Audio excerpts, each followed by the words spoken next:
그 비유적인 관점에서 우리가 천국을 이해해야 하지만은, 그러나 그 비유라는 것은 단순하게 어떤 보기 좋게, 예를 들어서 설명을 잘하기 위해서 비유가 되어지는 것이 아니고, 그 비유 그 자체가 비밀적인 그런 부분을 보여주기 위해서 비유적인 개념을 썼다. 저를 우리가 이렇게 알았지요. 그래서 천국은 창세전에 감추인 것을 비유로, 쉽게 말해서 정확하게 설명하지 아니하고 비유를 들어서 한다는 거죠. 우리가 사물을 설명하기 위해서는 정확하게 실상을 가지고 천국을 이해해야 하는데, 천국은 비유를 통해서 천국을 이해한다는 거죠. 그러니까 정확한 실제와 실상이 아니고 비유, 그 비슷한 것 가지고 이야기하는 걸 통해 함으로 인해서 정확한 실체가 없는 거예요.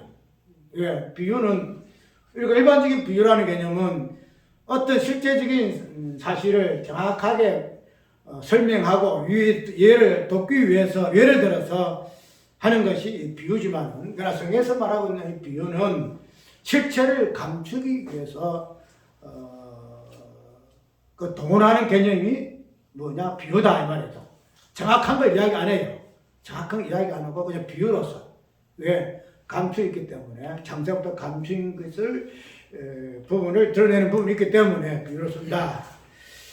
그래서 오늘 수요일 날에 간단하게 하지만은 이 부분을 왜 하는가 하면은, 이 부분을 그 13장의 전체를 보게 되게 되면은, 오늘 본문 속에 44장에서 46절에서 나오는 이 천국에 대한 개념이 어떻게 이야기하고 있냐면은, 13장 1절에서 저 앞에까지는 천국의 비밀, 천국은 무엇인가 하는 이런 관점에서 설명을 많이 했죠. 천국 비밀. 그런데 오늘 44장에서 46절에 보게 되면 이 천국의 비밀을 알고 그 비밀을 아는 자가 어떻게 하는 것으로 이리 이야기를 지금 하고 있어요. 천국은 밭에 씨를 뿌리는 것 같다. 그래서 좋은 땅에, 그 다음에 귓가밭에, 돌짝밭에, 가시밭길때 이 네가지 밭에 땅에다가 씨가 뿌려지는 것을 우리는 천국이다 이렇게 이야기를 좀 하잖아요. 그런데 이제 그러한 천국에 대한 이 부분들이 오늘 본문 속에서는 천국의 비밀을 이야기하고 있겠지만은 그 비밀을 아는 자의 부분까지도 이야기를 지금 하고 있어요. 그 부분이 이제 지금 말해서 밭에 감추인 부활을, 이 보니까 그럴 때가 있잖아요. 44절에 천국은 마치 밭에 감추인 보화와 같으니, 사람이 이를 발견한 후 섬겨두고 기뻐하여 돌아가서 자기의 소를 다 팔아 그 밭에 찾느니라. 1차적으로 그리 얘기하고, 두 번째는 좋은 진주를 구하는 장사 같다. 장사의 개념으로 천국을 이야기를 지금 하고 있죠. 그래서 이러한 부분에서 동일하게 어떤 부분으로 끄지고 가는가 하면은 그 비밀을 아는 자의 모습을 설명하고 있죠.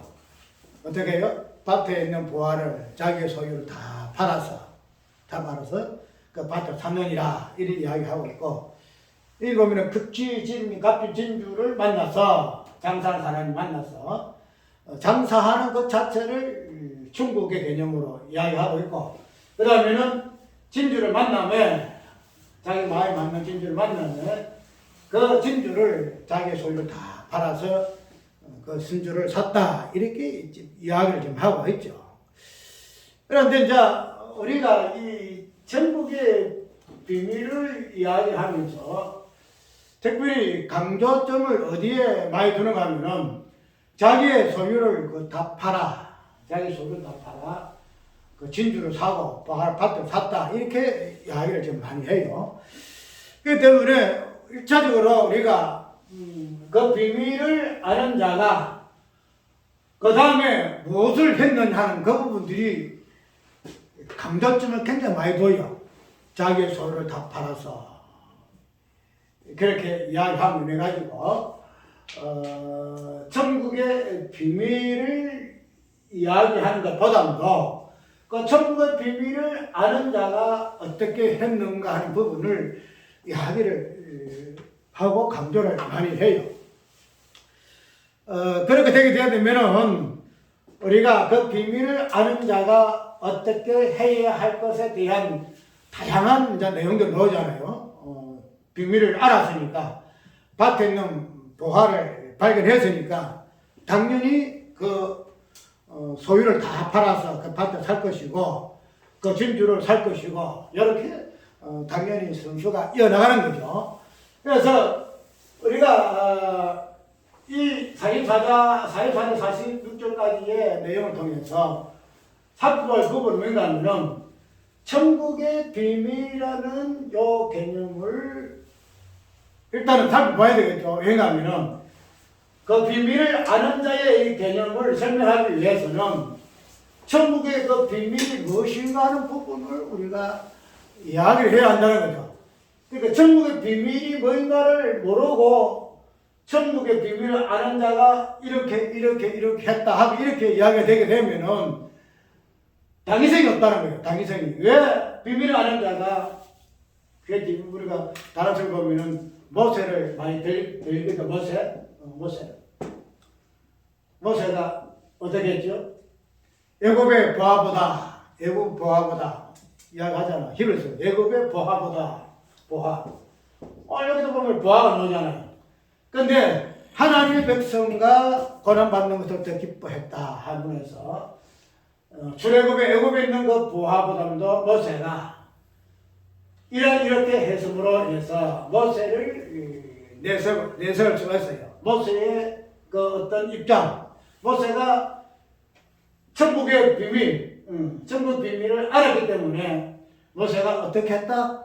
애굽의 보화를 다 제껴놓고 버리고 천국의 보화를 샀다. 이렇게 이야기를 할 수 있다는 거죠.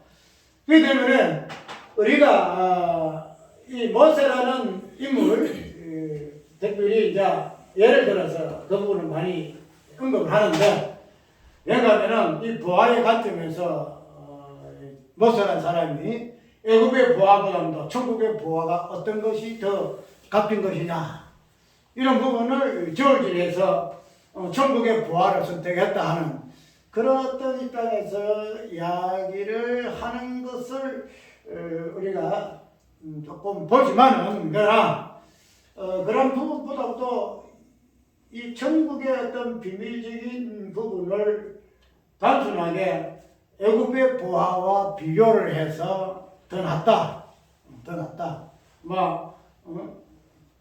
애굽 보화는 5개면은 천국 보화는 10개다. 그러니까 이것이 더 가치 있지 아니하느냐 하는 그런 어떤 가치 절충해서 선택했다는 그런 개념은 아니에요. 분명히.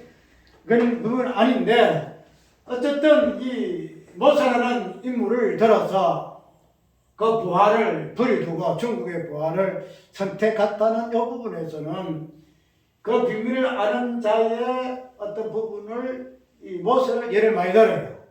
그래서 모세는 이를 했다 하고 이렇게 이야기를 좀 많이 하고 그 다음에는 여기 보면은 기뻐하야 기뻐하야도 노는가 모르겠네. 44장에 여기도 기뻐하야 노네. 44장에 마치 각 밭에 감힌 보화와 같으니 사람이 이를 발견한 숨겨두고 기뻐하야 그래서 기뻐하라는 이 부분을 우리 사도 바울이가 예수 그리스도 함께 고난받는 것을 더 기뻐하야 그래서 로마 감옥에서 그런 환난 가운데서 기뻐하는 그런 사도 바울의 어떤 부분을 드러내서 이 부분을 설명을 해요. 그런데 아까 이야기한 대로 우리가 오늘 본문 속에서 한 살펴볼 부분은 뭔가 하면은 그 비밀을 아는 자가 어떻게 했다 하는 그 부분을 이야기를 하는 것. 그 다음에 그 비밀을 아는 자의 그 어떤 부분을 모세라는 사람을 들어서고 또 사도바이라는 사람을 들어서서 그들이 그 비밀을 아는 자의 행위가 어떤 행위인가 그런 것을 강조를 하는 것. 그 부분에서 우리가 한번 과연 오늘 본문 속에서 말하고자 하는 그 부분들이 일치하는가 하는 그 부분 한번 살펴봐야 한다는 거죠. 그렇기 때문에 처음 그 비밀을 아는 자라는 여기에 너무 포인트를 두어서는 들어서는 이 천국의 비밀이라는 이 부분에서 정확하게 비밀이 무엇인가는 그 알맹이가 드러나지 아니하고서는 그 비밀을 아는 자의 그 행위 그 자체가 천국의 비밀의 본질에서부터 나오지 아니하는 행위이기 때문에 아무리 성경을 끼워 맞추고 설명한다 하더라도 이것이 정확하게 드러나지 아니할 수 있다는 말하고 싶은 부분은 뭔가 하면 오늘 44장에서 36절까지의 말씀 속에서 천국의 비밀이라는 것은 과연 무엇인가? 오늘 본문 속에서는 밭에 감추인 부하라 이렇게 이야기하고 있죠. 부하라. 우리가 이 본문 속에 나오는 이 밭에 감추인 이 부하의 개념은 13장 1절에서부터 쭉 이야기되고 있는 내용이에요. 첫 번째로 아까 네 가지 밭, 네 개의 땅. 땅은 또 밭이잖아요. 그것을 보게 되면은 무슨 밭이 나오고 무슨 밭이 나오잖아요. 그렇기 때문에 천국이라는 것은 밭에 뿌려진 씨요. 씨의 개념에서 출발해서 이제는 이 씨가 밭에 감추인 부하로서 44장에서는 등장하는 거예요. 그렇기 때문에 일단 밭에 감추인 이 부하의 개념을 근원적인 부분에서는 밭에 뿌려진 씨의 개념 속에서 천국을 위해야 되는 거죠. 그렇게 되면 우리가 여태까지 밭에 뿌려진 그 씨는 우리가 뿌리시는 거 아니잖아요. 천국은 밭에 뿌려진 씨, 좋은 땅에 뿌려진 씨. 씨는 우리가 누차 이야기했듯이 예수 그리스도 이야기하잖아요. 아브라함의 씨, 하나님의 씨. 그 씨가 밭에 뿌려지는 부분으로 천국은 이야기를 좀 하고 있죠. 그렇기 때문에 우리가 착하고 좋은 마음을 말씀 듣고 있기로 결심하는 이런 부분에서 천국이 아니고 그냥 하나님께서 밭이라는 땅으로 이야기하잖아요. 이 세상 땅은 어떤 땅이죠? 저조한 땅이잖아요. 저조한 땅이요, 허감 있는 땅이요, 뭐한 땅이요. 그런 땅이잖아요. 그런 한무지와 같은 땅에 하나님께서 당신의 씨를 뿌리는 것으로 천국은 이야기하고 있다. 이렇게 이야기하고, 그래서 그렇게 뿌리짐으로 말미암아 좋은 땅에서의 100배의 열매가 맺는 그런 부분이 천국의 개념으로 일단 이해를 되었잖아요. 그러면 오늘 본문 속에서는 이 씨의 개념이 어떻게 보화의 개념으로 바뀐다는 거죠. 보화의 개념으로. 또 어떤 맥락은 똑같아요. 근데 이 부분에서는 보화의 개념으로 보아있는데 무슨 보화? 감추인 보화잖아요. 감추인 보화. 그래서 씨가 뿌려진 이 땅의 개념을 바꾸어서 감추인 보화로 이해할 것 같으면 감추인 이 보화의 이 자체가 무엇을 의미해요? 감추인 보화 자체가 우리가 비유적인 입장에서는 뭐 금이 되든지 아니면은 뭐 은이 되든지 뭐 금등 뭐가 되든지 보화에 맞겠죠. 그런데 밭에 감추인 보화라는 이 개념을 우리가 아까 밭에 뿌려진 씨의 개념으로 이해해 볼 것 같으면 이러한 밭에 감추인 보화의 개념도 동일한 관점에서 우리가 이해를 해봐야 돼요. 쉽게 말해서 천국은 밭에 감추인 보화예요. 보화. 아까 밭에 뭐라 그랬죠? 땅이라 그랬죠? 이 땅에 감추인 보화단 말이죠. 감추인 보화. 그러니까 이 감추인 보화는 땅이 밭에 묻혀 있어요. 묻혔기 때문에 알 수가 있어 몰라요. 감췄다네, 감추. 우리가 감추진, 우리가 창세전에 감추진 비밀을 이야기했듯이 이 보화가 감추 있다는, 어디에? 밭에 감추 있다는 거죠. 그거 되면은 우리가 전북이라는 것은 이 밭에 감추인 보화라는 요 개념 속에서 먼저 이해를 해야 돼요. 전북은 밭에 감추인 보화다. 근데 감추인 보화가 뭘까? 밭에 감추인 보화가 뭘까? 보화는 밭에 뿌려진, 밭에 감추진 예수 그리스도, 보화가. 예수 그리스도. 그 밭에 감추있다, 이 사람 감추었다는 거야. 그러니까 밭에 감춘 이 보화가 언젠가는 드러나죠. 이거 보면 어떻게 해요? 밭을 어떻게 하던 사람이, 농부가 농사 일을 하다가 밭을 가다 보니까 그 밭 가운데 땅속에 감춘 보화를 발견했다는 거죠. 그러면은 이 밭에 감춘 이 보화를 우리가 예수님으로 이야기할 것 같으면은 이 자체가 전부예요. 자체가 밭에 감춘 보화가 전부예요. 그런데 이 감춘 보화를 이 농부가 발견해가지고 사거든요. 사게 되면은, 자, 그러면은 우리가 생각해 볼 때는, 감춘 보화가 이 천국인데 농부가 발견했어.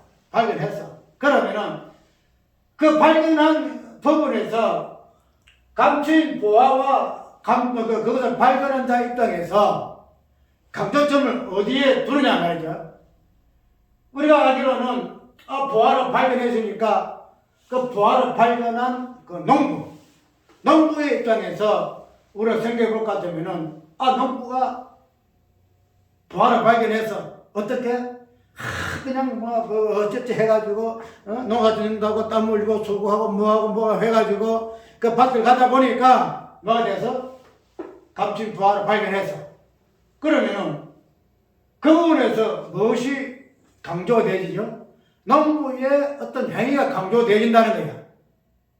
그럼 이걸 적용하는 부분에서, 자, 밭에 감춘 부분, 이거는 성경이야. 성경에는 하나님의 보화가 천국에 감추어져 있어. 그러면 우리가 이 성경을 부지런히 연구하고 부지런히 살피고 부지런히 그냥 해가지고 무엇을 해야 돼? 보화를 찾아내야 돼. 이렇게 되어진다는 거야. 그 되면은 우리가 이런 부분들을 여자적으로 해설을 하게 되면은 밭에 감춘 보화를 찾기 위해서 무엇을 해야 된다? 노력해야 된다. 이 노는 거야. 농부가 그냥 땅을 팔고 일구어서 그래서 결과로 감춘 보화를 발견했듯이 우리도 그런 관점에서 하나님께서 감추신 보화, 천국을 발견해내야 한다.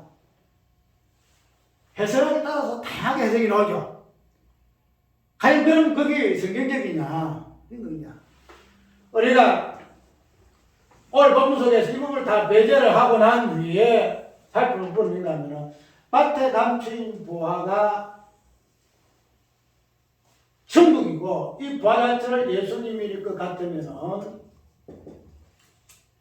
우리가 저 땅에 뿌려진 씨 자체를 뭐라 그랬죠? 예수님이라고 그랬죠. 예수님. 여기는 뿌려졌고 이거는 감춰졌다는 거야. 그러면 감춰졌다는 이 부분은 어느 정도가 있어요. 어느 정도. 지금 말해서 감춰진 것을 드러내는 시기가 오는 거거든요. 그럼 이런 부분에서 예수님은 숨겨졌다. 이렇게 말해서 창세로부터 예수님 오시기까지 이 감춰진 보화가 감춰졌다. 이 땅에서 감춰졌다. 그러면은 이 감춰진 보화를 이제 찾아야 될 거 아니야. 그런데 찾아내는 이 부분을 우리 사람 입장, 농부 입장에서 보면 안 된다는 거죠.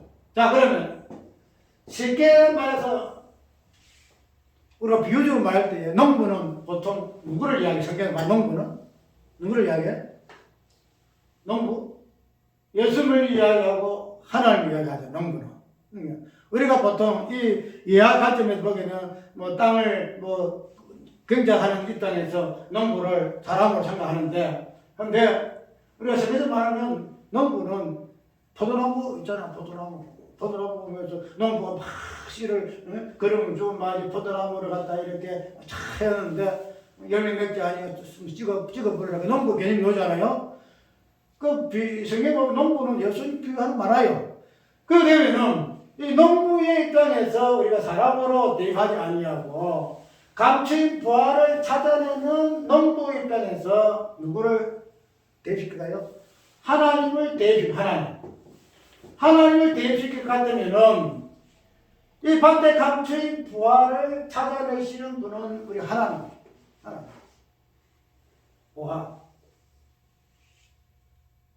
우리가 이 부활 자체를 근본적으로 예수님을 이야기하지만 예수님 안에 있는 우리의 입장을 보아지게 되면은 하나님께서 장사전에 밭에 감추인 부활을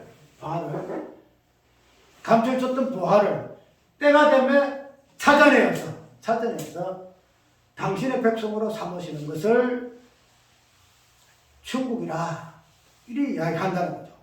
그래서 여기에서는 우리 인간이 들어갈 어떤 여지가 하나도 없어요.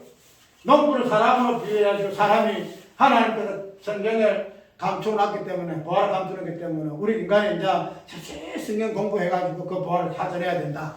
이러해서 이 부분을 해석해내는 것이 아니고 모든 것 같아요. 밭에 감추인 것도 감추게 이렇게 씨를 뿌린 것도 하나님이시고 부활을 밭에 감추인 것도 하나님이시고 그 감추인 부활을 덜쳐내서 그것도 하나님이시다 이거죠.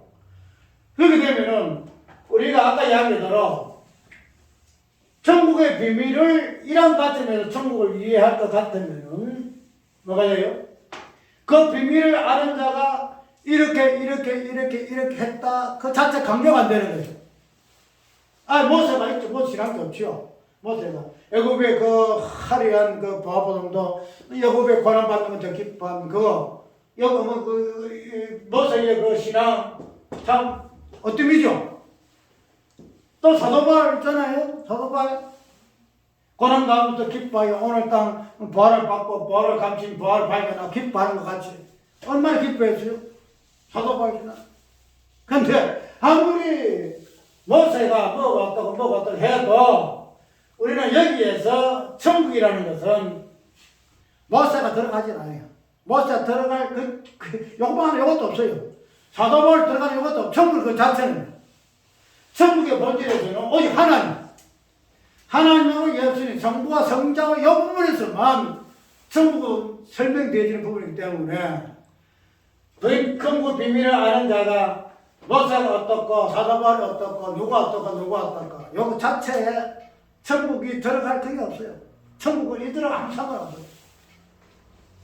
그러면 우리는 천국의 비밀을 무엇이가 들어가게 되게 되면 그 비밀을 아는 자가 이렇게 해야 된다 저렇게 해야 된다 부활을 이 세상에 뭐 부활을 다 버리고 우리도 그렇게 해야 한다 이 세상의 고난 어떤 어려움보다도 그런 부분을 하나님의 은혜의 기쁨을 인하여 기뻐하고 즐거워해야 한다 이런 어떤 신앙의 입지가 들어갈 그게 하나도 없다는 거죠. 천국에서는 들어가는 것도 없어요. 그런데 우리는 이걸 이야기한다는 거죠. 그러면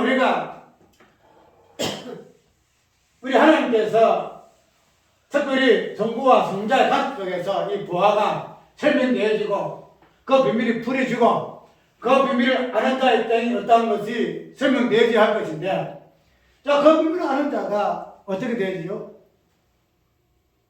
비밀을 아는 것부터. 자, 우리가 성경에 보게 되면은 이 본문에서는 제목을 비밀을 아는 것으로 우리가 한번 생각해 보는데 그 비밀을 안다는 것은 우리가 고린도후서에 있어요. 우리가 아는 것은 계시를 통해서 우리가 아는 것은 굉장히 부분적이죠. 네, 부분적이죠. 그 다음 뭐예요? 힘이에요. 다른 말로 하면 그림자. 거울을 통해서 얼굴을 보고 돌아서 얼굴을 잊어버린 것 같이 그런 아닙니다 이 말이죠. 그래서 우리가 아는 알면 부분적이요 희미한 것이요 그림자요. 그러면은 우리가 천국의 비밀이 드러났다. 그 천국의 비밀을 알았다. 그럼 그 천국의 비밀을 알았으니 무엇과 같이 우리가 이래 해야 한다.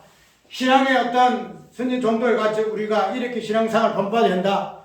이렇게 이야기할 수 있잖아요. 그러면은 우리가 알고 있는 그 아는 계시는 부분적이라는 거죠. 천국을 알아도 부분적인 거예요. 천국을 아는 것 힘이에요. 그림자예요. 천국이잖아. 우리가 여기 있잖아요. 저정 나온 이러니 우리가 찬송을 불러도 이거는 가서 보는 거하고 우리가 지금 하나 가상해가지고 이렇게 생각하는 거하고 천국은 엄청 차이가 나요. 그러면 이 비밀을 아는 자는 온전히 아는 자는 누구일까? 온전히 아는 자. 비밀 아는 자. 다른 말 말까 없죠. 예수님밖에 없죠. 예수님만이 천국의 비밀을 천국이 무엇인지 정확하신 분이 예수님밖에 없어요. 그러면은 우리가 천국의 비밀 이야기하고 천국의 비밀을 아는 자가 이렇게 해야 된다라고 이야기를 하려면은 부분적으로 아는 것, 희미하게 아는 것, 그림자로 아는 자가 이렇게 하더라. 우리도 이렇게 해야 한다. 그렇게 하는 거 하고 온전한 천국의 비밀을 아는 예수님은 어떻게 하셨는가? 그죠? 어떻게 하셨는가? 비밀을 부분적이고 희미하게 그림자로 아는 것은 그 행위 자체가 부분적인 거예요. 아무리 알아서 하더라도 무엇을 아무리 무엇에 여부에 보아라 내버렸든 그 무엇을 하는 행위는 부분적인 희미한 거예요. 그림자예요. 온전치 못하다는 거예요. 그런데 천국의 비밀을 아시는 온전하신 예수님의 어떻게 행동했는가 하는 부분을 우리 살펴보자. 오늘 본문 속에서는 어떻게 나오죠? 천국의 부활을, 밖의 부활을, 감진 부활을 아는 자가 어떻게 하죠? 자기 소유를 다 팔다는 거예요. 자기 소유를 다 팔아요. 자기 소유를 팔죠. 그러면은 우리가 이 소유라는 요 개념은 소유를 판다는, 팔아서 하는 요 개념은 우리가 이 팔아서 하는 구약에서 제일 뚜렷하게 보여준 사람이 누구예요? 응? 구약에 보면 누가 있죠? 다 찾아보기 전에 우리가 요셉이 나오잖아요. 요셉이가 어떻게 했죠? 은 30에 팔렸죠. 은 30에 야곱을 팔잖아요. 팔렸죠. 그 다음에 또 누가 팔렸죠? 신약에 와서는 유다에게 예수님이 요양에 팔렸다는 거예요. 팔렸어. 그렇게 되면 우리가 이 팔아서 하는 요 부분은 단순히 그 사건적 의미에서 나타나는 어떤 행위 개념이 아니고 판단은 요 부분 자체가 무엇을 이야기하는가 하면 오늘 본문 속에서 자기 소유를 다 팔았어. 자기 소유를 다 팔았어. 이 부분이 연결되지요. 저걸 다 팔았어. 우리가 예수님이 이 땅에 오시면 뭐 한 거예요? 자기의 몸을 판 거죠. 자기 몸을 판 거예요. 제 몸을 판 거예요. 자기 몸을 팔아서. 우리가 이 부분이 어디에서 또 정확하게 드러나요? 사도행전 보게 되면 제자들이 뭐예요? 뭐가 되죠? 자기 소유를 다 팔았어. 그것이 11조 개념으로 우리가 질문을 했지. 자기 소유를 다 팔아서 사도들 앞에 둡니다. 그래서 이 팔아서라는 요 개념은 자기 소유 다 팔았 개념은 뭐예요? 자기 목숨을 파는 거예요. 자기 목숨. 예수님 은산당에 팔리고 요셉이가 은산시대에 팔리고 자기 목숨 팔린 거예요. 그 다음에 사도행전에서 교회에서 제자들이 자기의 모든 소유를 다 팔아서 하는 요구도 동일해요. 동일하세요. 그래서 예수 그리스도가 팔아 십자가에서 가서 치른 것 같이 그 다음에 신약시대 사도행전에서도 제자들과 성도들이 자기 소유를 다 팔아서 뭐가 돼요? 부활을 하는 거예요. 부활을 하는 거예요. 그래서 그러니까 이런 모든 그 행위 자체는 천국의 비밀을 온전히 아는 예수님을 통해서 그 다음에 그런 예수 그리스도의 몸된 교회만이 팔아서 천국을 사는 거예요. 이 행위 자체가 하나님 행위잖아요. 오늘 우리 이 설교를 하는가 하면은 이 설교를 하면서 천국의 비밀을 아는 자 해서 설교를 내가 봤어요. 그 설교를 봤을 때에 강조점이 비밀을 아는 자에 초점이 맞춰져 있어요. 모세와 같이 그 다음에 사도바와 같이 기뻐하고 하는 이런 부분들을 강조해서 우리도 모세와 같이 뭐같이 이렇게 이야기를 하더란 말이에요. 그래서 그런 것은 우리가 좀 지양해야 되지 않겠느냐, 지양해야 되지 않겠느냐. 비밀을 알아서 이 부분은 천국의 비밀이 온전히 아는 자는 다 팔 수밖에 없어요. 자기 그 생명을 팔 수밖에 없다는 거죠. 그것이 예수 그리스도의 천국 비밀을 아는 분으로서의 십자가와 부활의 모습인 것을 우리는 이 성경을 통해서도 이야기할 수 있어야 한다 하는 거 꼭 기억하고 어쨌든 우리 앞으로 언제까지 설교가 이어질 줄은 모르지만은 우리가 성경을 볼 때에 이러한 보는 그 관점을 빨리 이해를 하고 그래서 그런 부분으로서 이때까지 우리에게 주어졌던 교훈을 뛰어넘어서 진정 성경에서 주는 그 교훈으로 신앙의 어떤 부분으로 이끌어가야 되는 우리의 감사가 되어야 할 것이다 하는 거 꼭 기억하기 바랍니다. 감사합니다.